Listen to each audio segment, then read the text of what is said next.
আমি জয়েন্দ্র দত্ত, জনার্দন গোবিন্দ দাস আমার শিক্ষা নাম। আমি বিগত বছরে চরিলামে বিগত 2 বছর ধরে ঝুলন যাত্রা উৎসব করি। এই বছর হলে 3 বছর হবে।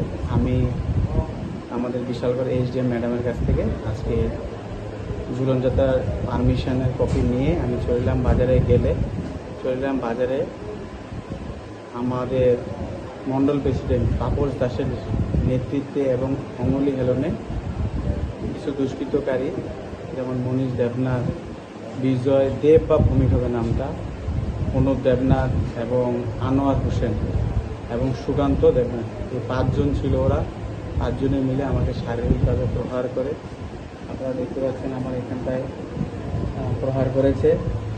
আনোয়ার হোসেন, মনীষ দেবনাথ তারা আমাকে প্রহার করেছে এবং সুকান্ত এবং অনুপ সঙ্গে ছিল, ওরাও আমাকে করেছে, শারীরিকভাবে আঘাত করেছে।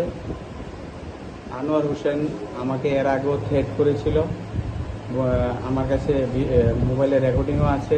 আনোয়ার হোসেন আমাকে থ্রেট করেছিল এর আগেও, এবং আমি বিগত 2 বছর ঝুলন করেছি। এই বছর ঝুলনের আমি পারমিশন নিয়ে বাজারে যাওয়াতে ওরা যখন জানতে পেরেছে যে আমি এইচডিএমের কাছ থেকে আমি পারমিশন নিয়েছি, তখন ওরা বলছে আমরা ঝুলন করতে দেব না, আমরা এখানে ঝুলন করব, তোকে এখানে কোনো রথ ঝুলন জন্মাষ্টমী কিছু করতে দেব না, এরকম বলছিল ওরা। ওরা বারবার বলছিল তাপস দাস যেটা বলবে সেটাই হবে, তাপস দাস শেষ কথা। আপনার উপরে হামলা কি মনে হয়, কি শ্রেণী? বিষয়টা হচ্ছে আমি চলিলাম রথযাত্রা উৎসব 16 জুলাই, তার ঠিক প্রায় 40 দিন আগের থেকে আমি আমাদের শ্রদ্ধেয় মণ্ডল প্রেসিডেন্ট তাপস দাসের কাছে আমি যাই। বিগত প্রায় 37-40 দিন আগে রথযাত্রা থেকে ওই সময়টা আমি গিয়ে ওনার কাছে বিনম্রভাবে প্রার্থনা করি যে আমি বিগত বছরে চরিলামে যে ঝুলন এবং জন্মাষ্টমী করেছি এবং রথযাত্রা করেছি, ব্যাপক সমাগম হয়েছে, সুতরাং আমার সামর্থ্য কম, আমার লোকবল কম। আমি ওনার কাছ থেকে প্রার্থনা করি আর্থিকভাবে এবং জনবল দিয়ে সব রকমভাবে আমাকে যেন সহযোগিতা করা হয়।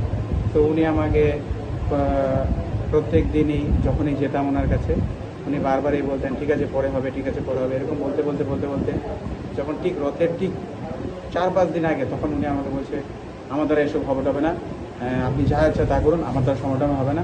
কিন্তু হঠাৎ করে উনি আমাকে একটু মিসবিহেভ করাতে আমি বুঝতে পেরেছি উনি আমাকে সহযোগিতা করবে না।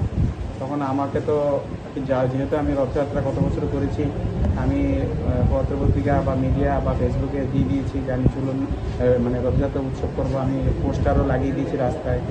তো আমি রথযাত্রা করতে গেলে আমার যে আর্থিক খরচ এবং যে লোক জল এবং একটা একটা ডিসিপ্লিন তৈরি করে যেন রথটা করতে হয়, আমি সামগ্রিকভাবে হেল্প চাইছিলাম। কিন্তু উনি আমাকে সহযোগিতা না করাতে আমি আমার নিজের উদ্যোগে আমি সারা ত্রিপুরা রাজ্যে বিভিন্ন শ্রেণীর মানুষের কাছে আমি গিয়ে ভিক্ষা প্রার্থনা করেছি যে আমি চললাম রথযাত্রা উৎসব আমার গ্রাম, আপনারা সবাই একটু সহযোগিতা করবেন। তো এই উৎসবটা সহযোগিতা প্রার্থনা করতে গিয়ে আমি কিছু মানুষের কাছ থেকে সহযোগিতা প্রার্থনা পেয়েছি। তো এর মধ্যে কিছু লোক হয়তো মণ্ডল প্রেসিডেন্ট তাপসবাবুর হয়তো পছন্দের লোক নয়, সেই কারণে আমি তাদেরকে নিমন্ত্রণ করাতে আমাদের গ্রামে তাপসবাবু একটু অফেন্ডেড হয়েছে। অফেন্ডেড হওয়াতে রথের আগের দিন পর্যন্ত আমাকে ডেকে নিয়ে গিয়ে আমাকে শারীরিকভাবে নিগ্রহ করেছে আনোয়ার হোসেন, সুকান্ত দেবনাথ, অনুপ দেবনাথ এরা। কিন্তু তারপরও আমি কোনো থানায় এফআইআর করিনি, এটাই ভেবে এফআইআর করিনি আমার গ্রামের মানুষেরা আমাকে রথযাত্রা উৎসবটা সুষ্ঠুভাবে সম্পন্ন করতে হবে, এইদিকে তাকিয়ে আমি কোনো রকম এফআইআর করিনি। কিন্তু ওরা আমাকে সেদিন শারীরিকভাবে নিগ্রহ করেছিল, সেদিনও আমাকে গায়ে ধাক্কা দিয়েছিল, গালিগালাজ করেছিল এবং আমাকে চললাম থেকে বেরিয়ে যেতে বলেছিল। তারপরে আমি হাত জোর করে রিকোয়েস্ট করে আমি পরের দিন আমি রথযাত্রা উৎসবটাকে প্রাধান্য দিয়ে আমি রথযাত্রা উৎসবটা করি। রথযাত্রা উৎসব হয়, তার মাঝখানে রথযাত্রার দিন রাত্রিবেলা আনোয়ার হোসেন আমাকে রাত্রিবেলা ধমক দিয়েছিল, রেকর্ডিং আছে আমার কাছে। তারপরের দিন থেকে আমাকে নিয়মিতভাবে আমাকে থ্রেট, প্রাণে মারার হুমকি। তারপরও আমি থানায় এফআইআর করিনি, এই কারণে আমি যদি এফআইআর করি তাহলে আমি উৎসবটা ঠিকভাবে করতে পারবো না, আমার উপর হামলা হবে।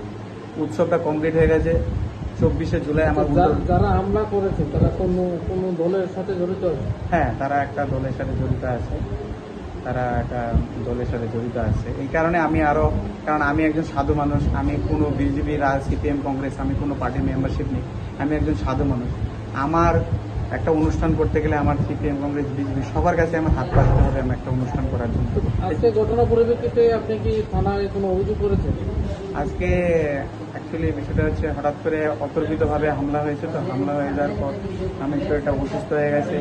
পুলিশ বাবুরা আমাকে ওখান থেকে রেস্কিউ করে নিয়ে এসছে থানাতে। নিয়ে আসার পর আমার বাড়ির বা পরিবারের লোকজন আসতে একটু, আমার বন্ধুরা বান্ধবরা, আমার শুভাকাঙ্ক্ষীরা আসতে একটু দেরি করেছে।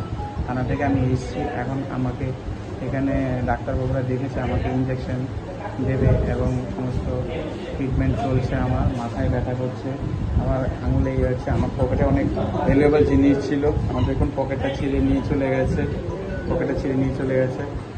আমাকে শারীরিকভাবে আঘাত করেছে।